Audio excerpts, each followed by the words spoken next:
Did you know you have useless instincts like running after you turn off the lights? Well, that's not really useless because there is a monster, and that monster is me if you don't subscribe. So, subscribe or I will be chasing you when you turn off the lights. But let's see what useless ancient instincts we still fight today. Trust me, bro. Now, I don't think I have any instincts. I'm kind of just like a bad rock. Or bat. A dumb one. But let's get into it and see if I actually have any of these. Or if you do. Let's see.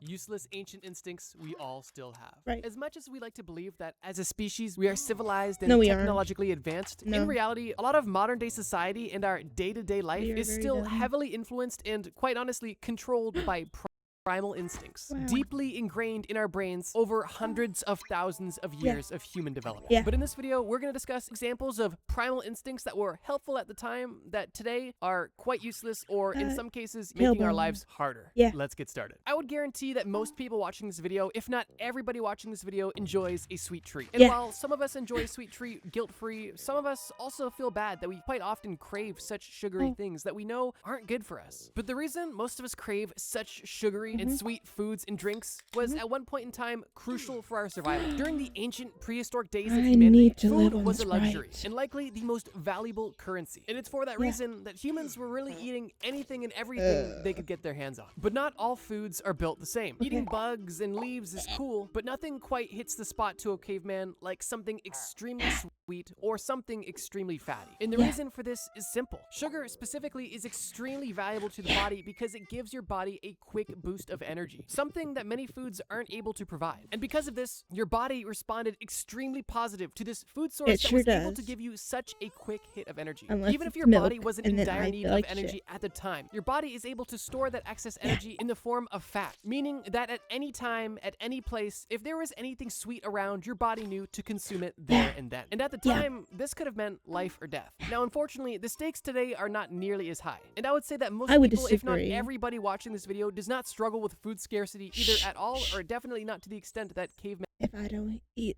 a sweet treat every 5 minutes, it is scarcity. My sweet treat is blood. did. Meaning that eating the bag of gummy bears on your nightstand isn't life or death. Yeah, it's it really is. just how much willpower do you have to overcome your primal 0. urges. I In have today's 0. world, eating anything Okay. sweet you can get your hands on almost has the opposite effect. Because at best, this excess sugar is just going to put extra weight on your body. And at worst, it's Who actually going to cares? have a detrimental effect on your overall health. The complete opposite of the intent of this instinct in primal times. So if you ever feel bad about having low discipline when it comes to sweets, it's because a caveman hundreds of thousands of never years ago feel realized bad. that berries and honey give you a kick of energy that bugs, leaves, and animal fats just couldn't do. Oh, and as a quick bonus, the reason why everything in the world today is so sugary is directly related to Big the sugar. human instinct of craving excess sugar. No, Humans it's don't big crave sugar. because everything in the Big- modern diet is full big of sugar sugar. because these companies realized long ago that humans fundamentally crave sugar. And if these Yeah. food companies could provide it to you, you're very unlikely And to they say made no. stuff And that's another trend you'll notice in this fat-free video. Not instead of only are your sugar-free. instincts personally working against That's yourself, big but sugar. other entities are using your instincts against you for profit, which is kind of dystopian. Another more Yeah. dystopian part of modern day life is the fact that even though we are living in the best time ever to exist as a human, we likely deal with the most issues ever. And this is because Woo. humans have a deeply Ah. ingrained Woof, woof. negative bias, which, like you guessed, in primal times served a crucial purpose in our survival. But in the modern day, in a world full of complexity, it only makes our life that was supposed to be easier much harder. I would argue that most people understand that they should be grateful for everything they have in their life. But realistically, gratitude is something you kind of have to remind yourself to have and Right. do. And this is because your mind isn't naturally programmed to be like, oh, this is so great, this is awesome. No, your mind is actually programmed for the opposite. The ancient primal world was filled with real Yeah, my immediate brain dangers, hates natural disasters, everything. predators, other tribes, famine, and so forth. You and your loved ones' lives were consistently under attack. And because of this, the best way to survive in a world where everything could and would kill you is to be aware of those things and to primarily focus on the negative or dangerous aspects of life, which at the time was a lot more common than anything else. And while this bias as a caveman was extremely crucial, in the modern day where almost none of these threats exist, we are still dealing with the consequences of this bias. Just think about it. If there was two cavemen in prehistoric times, one who went on a walk and saw, oh, there's a dangerous thing, I'm not gonna go there. Oh, I stepped on something sharp, this place could be dangerous. I'm gonna go home and remember this and just, keep this in the back of my mind. Versus a caveman that went on a walk and was just like, oh, that's a pretty tree. Oh, cool, that's a cool looking lion running directly towards me. That's majestic. Which of the two do you think is gonna survive? And I mean, the answer is kind of obvious. But like I mentioned, tiger attacks and starvation are fortunately not much of a risk for many people today. So we transition this worry and this part of our brain onto other aspects of more modern life. Job security, social status, rejection, failure, the opinions of others. And because the world that we live in is just so complex and there is so much to think about, and because the negativity bias is an instinct so deeply ingrained within our psyche, if you don't consciously try to counteract this negativity bias, it could lead to some very serious consequences. And it's extremely easy to spiral into overthinking and stressing and, coming up with worst case scenarios and ultimately developing things such as anxiety or depression. And a common example of this negativity bias is, once we lay down on our bed and close our eyes, all of a sudden every horrible thing that happened to us ever comes to mind. Keep in mind, in ancient times, before you go to bed, it's helpful to have a checklist of everything you notice today that could be bad, but in modern times, it's just gonna make going to bed harder and possibly damage your self-esteem. And if that was the first time you've ever done something like that, then you probably experienced a lot of fear, specifically fear of the unknown, which is likely one of the oldest human instincts we all have to this very day. Our ancestors had to essentially trial and error every aspect of life always, and the stakes were typically life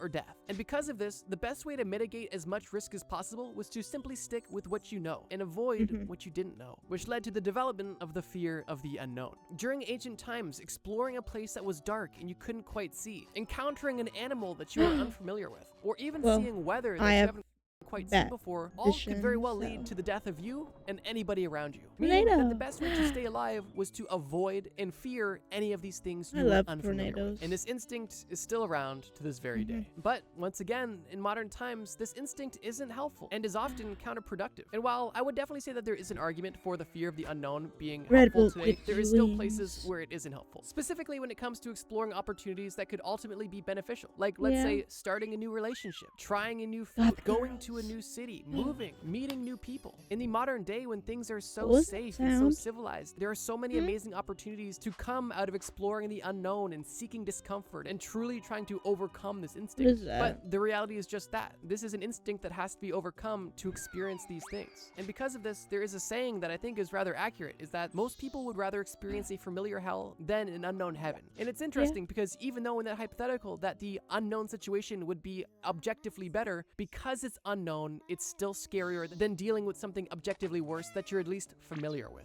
But it wasn't only the unknown that our ancestors were afraid of. What is it? Rather the demon than like the one you don't? I forget. Actually, quite a few fears that our ancestors hold that we still hold today. Another example being the fear of failure. Now, once again, there is instances where this fear is still helpful in the modern day, but as a whole, the exaggerated fear of failure is more detrimental to people than it is helpful. In ancient times, goals were simple and immediate. If you were on a hunt, your goal was to secure an animal. If you're looking to reproduce, your goal is to secure a mate. If you're looking for shelter, your goal is to find a warm and comfortable place. And in all of these instances, if you failed to meet your goal, your life or your bloodline was done. And those stakes are pretty high. And over hundreds of thousands of years of development, our brain began to realize that if we really want something, we cannot accept failure as an option. And while in the modern day, many of our goals are not life or death at all, a lot of people still act like them. Doing worse on an assignment than you anticipated, not getting the promotion you wanted, having an application denied for almost anything. All of these things are uncomfortable and upsetting, but in most cases, they are not life or death. Although some people still act like they are, but it is so ingrained in our being to have that exaggerated fear of failing that typically only holds us back and will cause us to feel a sense of dread when in reality the situation may be mildly infuriating or potentially disappointing, but definitely not life or death. But another consequence of failure in ancient times beyond just immediate death was also a loss of social status. You see, humans have always been tribal people, pack animals if you will. And I'm within not. packs or groups, there is a hierarchy. And within hierarchies, there is status, Food which chain. determines where you stand on the food chain. In ancient times, we were extremely motivated to seek status, not to satisfy our egos, but to ensure our survival. Because in ancient tribes, the higher status individuals typically got the most benefits, the best shelter, the most food, and so on. And the opposite was also true. If you were low status in the tribe, you would be getting scraps. You would be living in the worst of places. And in severe situations, you would be outright outcast from the group, essentially being left for dead. And for that reason, it's reasonable to understand why seeking social status was so important in prehistoric times. But as we all know, this is not a habit that's gone away. And in modern times, people seek status more than ever, while interestingly, the stakes are much lower. Sure, in the modern day, there is so many benefits to having status. Celebrities, for example, have access to the best of everything. They get treated better than everybody else. They can afford everything and still get things for free. And there are definitely benefits to that in the modern day. Although I would argue it doesn't guarantee your survival anymore. Because in the modern day, you don't need social status to live. An entry-level job, a simple side hustle, or even a small business are all things that could sustain you and provide you a comfortable and potentially even abundant life, with status being completely out of the equation. And sure, this drive for status could still give you a better life, but it also could send you on a completely meaningless pursuit that at the end of your life you realize wasn't worth it at all. And I would say in most cases, this drive is almost solely egoic and not survival focused. And I think one of the most common instances that we all experience in regards to this drive for status is how we compare ourselves to others consistently. In a world full of social media, we are force-fed other people's lives on a daily basis. And typically that experience looks like, wow, they're doing better than me. And the reason we do this is because we are perceiving them to be higher status than us. And it means that we are at risk of being evicted from the group and getting less than we may need to survive. And as we know, this mindset of comparison and seeing ourselves as less than others who only present the best parts of their life typically leads to anxiety, depression, and many of the other common consequences of having a primal brain in an extremely advanced world, which is why I believe this drive to be completely useless, if not counterproductive. Because in most cases, you just feel worse about yourself, even though you are completely capable of surviving and having a meaningful and happy life. But even if you don't crave being a high status individual, you typically at the very least crave fitting in. Which brings us to the next ancient instinct, the human impulse of adopting a herd mentality. As we just mentioned in the previous instinct, humans in tribes were safer, and humans on their own were not. And while climbing the social ladder is one goal, even maintaining where you are is an entirely separate goal. The human brain evolved in tribes and closely monitored the group, copying all of their behavior because they see that these other people are alive, so they're gonna do what these other living, surviving people are doing, because that's really the ultimate goal. And because of that, most people were on the same page. While at the same time, individuals who showed attributes that weren't directly in line with the tribe, whether it be doing something that resulted in their instant death or simply doing something that the tribe didn't approve of, let's say not reciprocating sharing food or not contributing, would result in being exiled, which was essentially a death sentence. If you notice that everybody does one thing and the people who don't do that thing either die or get kicked out of the group, you're going to quickly learn that it's best to do what everybody else is doing and not stray too far from that. In prehistoric times, it meant coexistence. But once again, today, the stakes are not nearly as high. But that doesn't stop our brain from trying to keep us in line with the greater group. Everybody in one shape or another fears rejection. Whether it be talking to somebody you find attractive, trying to sell something, or simply trying to find a place that you belong. Nobody wants to be told no or that they don't fit in. And this is something that we experienced from a very young age and most people carry through the rest of their life. I definitely have this, especially in real life, when I see someone cute and I want to say hi. But, yeah, I'm not making that first move. Life. And while herd mentality can manifest itself in a lot of ways, it's most commonly experienced by simply not wanting to stand out or make too many waves or rock the boat. So if you ever feel bad about your desire to fit in and want to be somebody else or want to have other attributes so you could be more like others, it's not that you hate yourself or it's not that you're wrong. It's simply the biology of your brain telling you that if you are more like others, you will have a higher chance of living. And while that's not really the case today, your brain doesn't really know the difference. And similar to our fear of the unknown, this herd mentality in most cases in the modern time holds us back rather than protects us. We stop ourselves from pursuing the things we truly love or doing things we really want to do. It stops us from taking risks or doing things that seem out of the norm. The goal of this herd mentality is to keep us alive, not happy. And what that looks like today is simply doing something that you know is safe even if you don't like to do it, because doing the thing you want to do might not give you that same safe result. And that could Yeah. apply to a career, a lifestyle, or really anything. Your brain has decided that the safest way to live is going with the path of least resistance. And what that Right. typically looks like is doing what everybody else is doing. And this is an ancient instinct that is very evident in the modern day. Almost as evident, at least, as our need for control. I would say a good majority of people at some point in their life struggle with having a pretty strong to severe need for control in at least some aspect of their life. Whether it be some sort of power trip or perfectionism or simply a sheer need for things to go their way. The ancient human mind craved control because it was I don't think I have a control problem, but I have to have a very certain schedule because I don't like unexpected things happening. I like things planned or to have like a good notice before something happens. So maybe that's a little bit of control.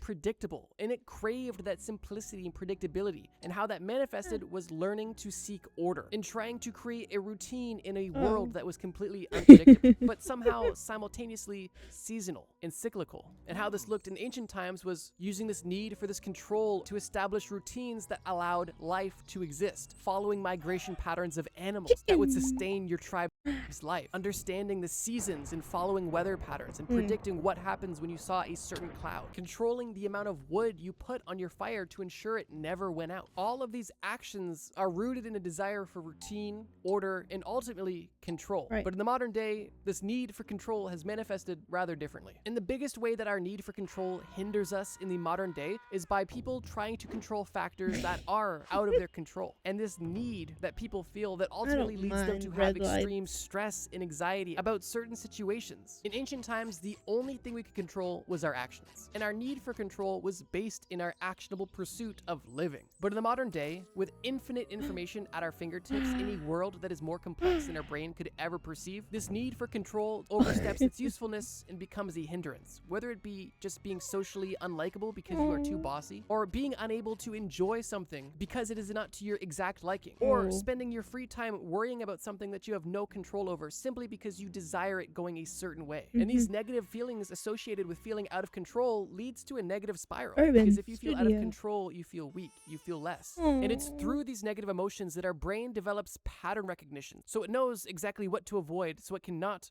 feel bad, so it cannot die. And this brings us to the final instinct on this list. Looking for patterns that are basically not there. This instinct comes from our brain's natural desire to want to make sense of this world we live in. And in prehistoric times, spotting a pattern could make the difference between your existence and your very quick non-existence. If you notice that every time you eat a certain red berry, you throw it violently, you'll probably begin to avoid that. If you notice a pattern of everybody who Not wrestles with true. a tiger turning into Every time I eat chocolate, I feel like shit, but I still love chocolate.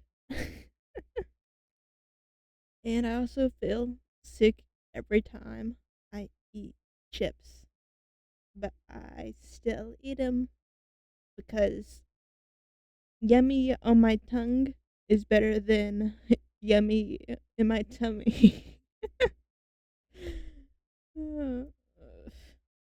into red jelly, you're not going to wrestle with tigers. And from these examples, we can see the obvious advantage of pattern recognition. It's our brain's quick and easy way to quickly evaluate a situation and whether it should be avoided or pursued. And pattern recognition works both ways. Similar to our sugar craving we mentioned at the beginning of the video, if we see something that we know is sweet, we are going to be motivated to get to it. And on the same token, we may be hesitant to get this honey because we know that while the honey is sweet, the Dangerous. bees are plentiful and they are stinging. In the modern day, Also, pattern honey recognition is definitely fucking not life or sucks. death, It but it tastes is an horrible. extremely important part of our everyday lives. Yeah. And this ability to recognize patterns allows us to maintain a lot of free mental bandwidth. Because if every time we approached a certain situation, we had to reevaluate it from scratch, well, you would be thinking it consistently. But if you have a kind of mental catalog of things you could quickly reference every time you see something you've seen before, your mind is able to streamline the process of thinking, which is something your brain's always trying to New do. York. But here's the thing, even though pattern recognition in the modern day can and is extremely helpful in some cases, much like the others we've discussed that are helpful, they typically overstay their welcome and overstep and can be very detrimental. And how pattern recognition typically oversteps in the modern day is by causing us to misinterpret events without context, overthink situations that are not as deep as we think, or jump to conclusions that are not there. And the reason why we do all of these things is because our mind is consistently trying to understand. Only thing it does for me is make me gamble more because I recognize winning numbers and it makes my gambling addiction worse. Woo.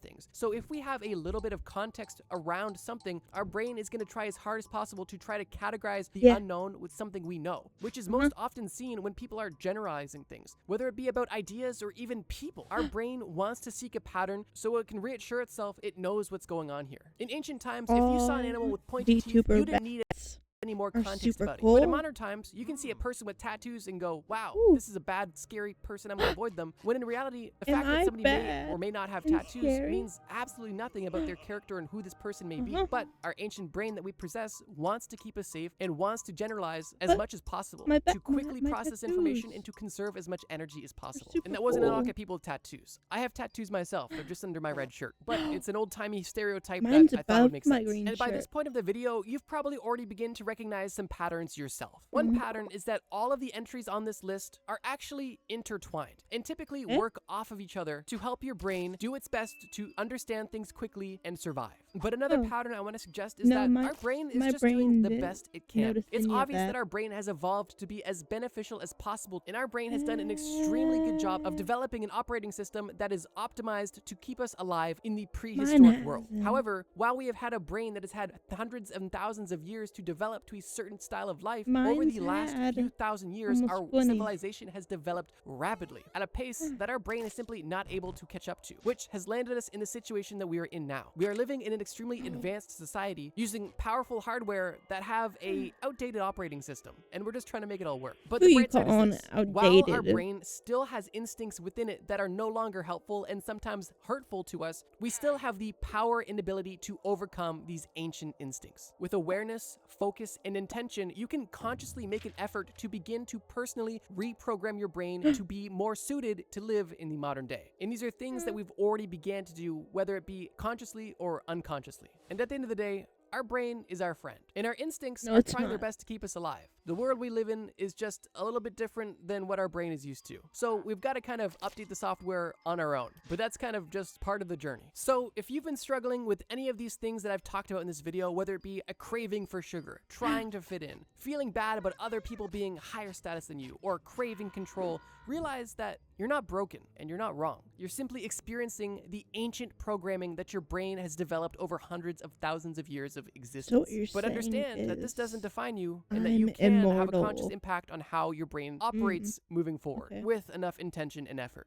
So yeah, you came to this video for some interesting facts, and now you're leaving with the motivational speech. If you enjoyed this video, check out the video on screen right now. It's a video about... I watched that. Check it out.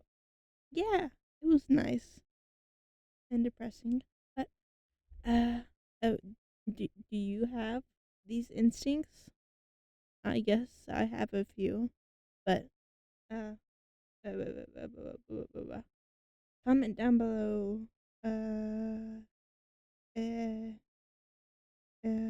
Pumpkin. Until next time. Bye bye.